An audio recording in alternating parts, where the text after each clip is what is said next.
Dolce and his team must be in here. Find him.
Ryder, wait.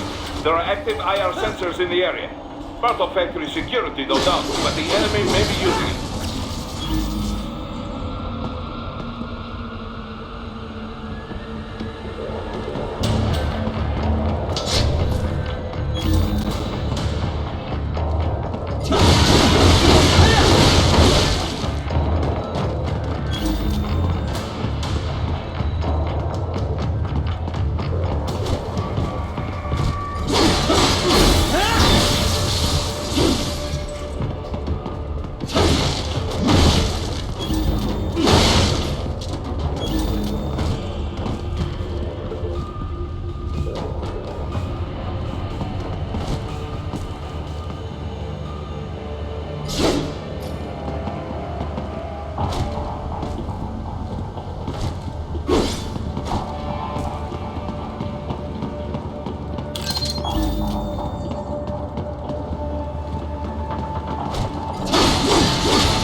Who actually owns this plant? On the books, a private Abkhaz firm. In reality, the Russian state. So all the money goes right back to Russia? It does provide Abkhazia with fuel and electricity. But yes, it was clearly built for Russian interests. How do you mean? The Caspian Sea is a major source of gas and oil. But these days, most of it never passes through Russia. Not since the Baku-Tbilisi-Ceyhan pipeline was built. With it, the oil flows straight to Europe. But that pipeline runs straight through Georgia. Why did the Georgian government allow it? Money, of course, and power. Having a major pipeline run through your land brings plenty of both. The South Ossetia War taught Georgia they could not always rely on the West for support. They began working more with their neighbors in the region to build their own power base. So Georgia stands to gain from this coup? It would seem this way. Any scenario that ends with the refinery no longer under Russian control is good for Georgia. Even if they do not retake Abkhazia outright, they benefit if new regime is more friendly to Georgia. Perhaps this is Dolzeyev's idea, to attract Abkhaz political leaders with a pro-Georgia agenda. And that's why Georgia isn't taking action? I very much doubt Georgian government would be involved in anything so obvious and so reckless. There must be someone else behind all this. And Dolzeyev's just playing along? Why would he? Revenge, Tovarich. Anything to hurt Russia. Perhaps money as well. Who knows? Yeah, the Russians can't be happy about all this. Let me guess. They contacted you through the FSB, right? There were conversations, yes. But it was the Abkhaz government that enlisted us. We only took this mission because we knew it would help the people there. Besides, we cannot leave Desperado unchecked. Not after what happened. Right. I won't let them profit from this mess. And we need to learn who's backing them. Duh. And the first step to do this is take back that refinery. Hey, so, Kev, buddy, about the refinery. Can I get a quick breakdown of the facilities? Copy that. I suppose you should at least know a few basics for the mission. So, like I was saying, the refining process is based around distillation. The tallest building on site is the distillation tower. All the crude oil runs through there first, where it's distilled at different boiling ranges. Lighter components with low boiling points are removed at the top of the tower, heavier ones at the base. The heaviest fuel oil then has the lighter oils and naphtha that distillation didn't remove taken out. Fluid catalytic cracking is what they call it. Other than that, let's see. There's equipment to remove sulfur, a cooling tower to dispose of all the water used.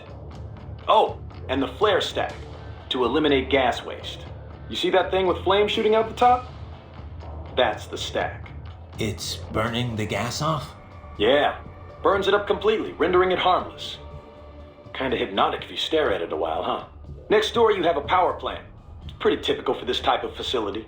And of course the gas tanks.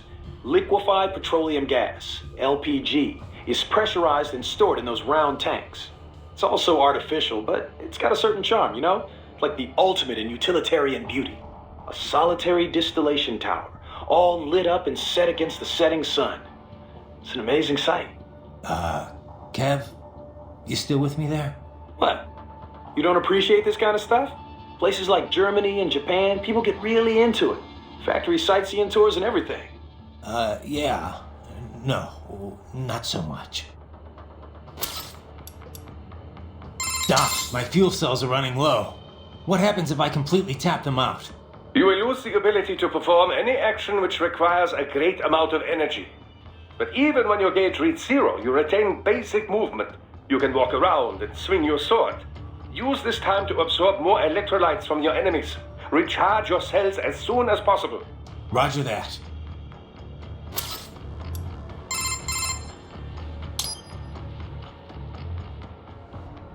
So Mistral's from Algeria. Have you ever been? No. You? Once, for a consulting job. Pretty short trip, though. I hear it's pretty safe there now, compared to how things were at the start of this decade. Yeah, I was able to slip a little sightseeing in. Pretty nice spot for a vacation. Kind of hot, though. 80% of it's the Saharan desert, and wow, it was just like you'd imagine. So much sand. You could easily imagine camel caravans trekking beneath the early evening moon. It was like something from another world. Yeah? I thought only a sixth of the Sahara was sandy like that. The French carried out a bunch of nuclear tests there too, I remember. But once you reach the Mediterranean coast, it's a totally different place. All these white-walled buildings framed against intense blue sea. It's a really stark contrast. Were you in Algiers? I know that the capital looks a lot like that. Yep. The local cuisine's totally French-influenced. I'll never forget this one lunch near my hotel. A baguette sandwich and a café au lait. Simple and simply unforgettable. Oh, there were a bunch of sweet shops in town too. High quality European candy, but so cheap. Sounds like you ate your way across the country. Well, food's an important part of local culture, you know. Oh, and speaking of which, the seafood. I didn't expect to see Mediterranean fish in African cuisine, but it was also fresh and flavorful. They'd fry up small fish whole, then drizzle them with lemon juice. I could have eaten that all day. Sounds like a lot of calories. I tried to stay active, you know. Hey, did you know my visual analyzers can tell me how much someone weighs? Yeah, I'll have to talk with Doc about disabling that one.